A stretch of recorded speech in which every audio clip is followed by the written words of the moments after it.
Halo sobat muda, balik lagi di channel gue Perspektif Muda. Buat teman-teman atau sobat muda yang baru pertama kali datang di channel ini, perkenalin nama gue Felix. Gue adalah seorang YouTube content creator dari Indonesia. Dan kali ini sesuai judul topik video kali ini, gue mau ngebahas seputar upah atau gaji yang diterima karyawan di masa pandemi COVID-19 ini. Nah, keberlakuannya gimana? Nah, gue awalin dengan ini ya. Karyawan yang dirumahin karena COVID-19 itu harus diketahui pada tanggal 17 Maret 2020 udah keluar tuh yang namanya SE Menaker atau Surat Edaran Menteri Ketenagakerjaan, itu tahun 2020. Nah, sehingga SE Menaker ini kemudian tuh jadi suatu standar, suatu dasar di dalam menerapkan gimana si pengusaha atau yang punya bisnis-bisnis ini menerapkan standar untuk membayar upah, membayar gaji si karyawan-karyawannya di masa pandemi ini gitu. Nah, dijelasin di beberapa jenis gitu, di mana skema perlindungan atau skema untuk menetapkan dasar penghitungan terkait upah dibagi menjadi beberapa bagian, ada 4 jenis gitu ya. Dan before that gue ngambil sumbernya dari hukum online, jadi kalian juga bisa cek sendiri untuk lebih detailnya, dan gue membantu lewat video supaya lebih paham.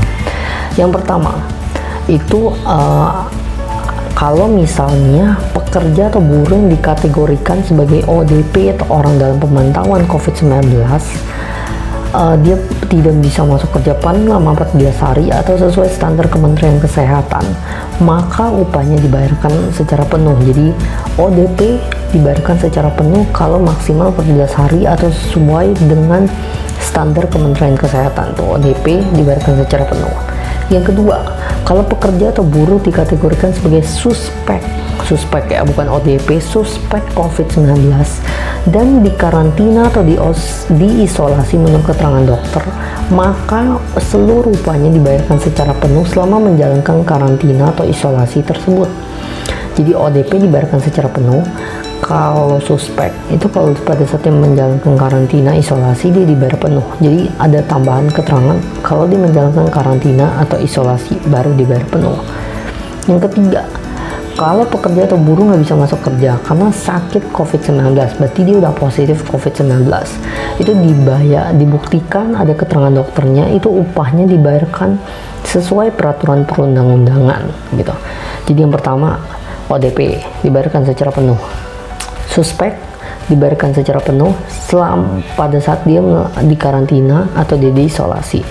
Kalau misalnya dia nggak bisa masuk kerja karena sakit, ada keterangan dokter, dibuktiin, dibayarkan sesuai peraturan perundang-undangan. Yang keempat, kalau misalnya PSBB, pembatasan kegiatan berusaha, kegiatan berkegiatan gitu kan yang adain sama pemerintah, itu gimana gitu, menyebabkan jadi pekerja buruh nggak bisa masuk kerja. Nah, itu gimana? Itu ditentukan oleh diskusi antara pihak pengusaha, pihak perusahaan dengan para pekerja atau buruh tersebut. Jadi gimana diskusinya sesuai dengan diskusi mereka masing-masing. Jadi gue ulang, yang pertama, kalau ODP dibayarkan secara full, kalau sedang dalam suspek itu dibayarkan secara penuh pada saat dia dikarantina atau diisolasi.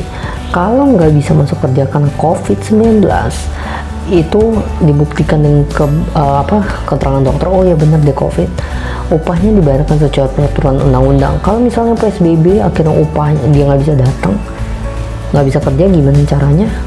Itu diskusi antara pihak perusahaan dengan si pekerja gitu. Jadi itu sih gak singkat, gue nggak mau lama-lama, ini gambaran umum aja dan kalian juga bisa browsing lebih banyak tentang ini. Tapi kalau ada pertanyaan bisa tulis di kolom komen di bawah. Semoga ini bisa kasih ya pencerahan sedikit, bisa kasih gambaran umum sedikit tentang skema pembayaran gaji di masa COVID-19 ini kayak gimana gitu. Semoga video ini bisa membantu, bisa memberikan suatu perspektif lagi, bisa memberikan suatu pandangan lagi di masa COVID ini. Dan gue juga berharap semoga COVID ini cepat selesai dan kita bisa balik ke rutinitas kita masing-masing. Oke, terima kasih buat semua yang udah nonton video ini. Sampai jumpa di video selanjutnya. Bye.